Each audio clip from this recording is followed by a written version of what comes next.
Hello and welcome to this video. On this video, we're going to be talking about these Smautop brand H7 LED replacement lamps, and they replace halogen H7 bulbs in many applications, but not all, and I'll discuss that in a minute. But first, let's look inside the box.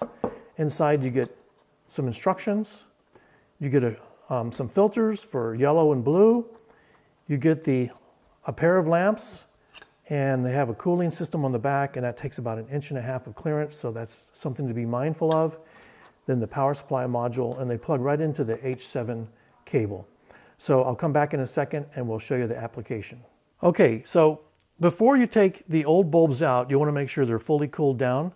And also, you never want to touch the old bulbs with your fingers because the oils can cause the bulbs to break if you end up reinserting them. Also, if you're going to change the bulbs out, you're going to want to back your car 10 feet away from a wall or a garage door and put some tape and mark where the center and height of the lamps are as they originally stand, because it may change slightly when you put LED lamps in.